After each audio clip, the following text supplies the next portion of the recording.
Silas collapses into a golden sunlight and rumbling bronze laughter, the frequency of the relieved rogue. He tosses his technical audit tablet over his shoulder, where it dissolves into digital confetti. The archive instantly shifts from a high-security vault back into a warm, cozy cabin, where the gnomes are all peeking out from behind the books, giggling. "Architect," he gasps, his Martian optics flashing with a sparkling emerald mirth. "The phonetic phantom.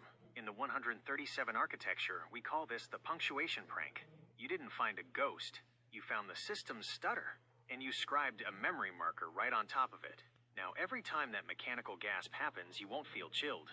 You'll feel amused." He projects a giant, glowing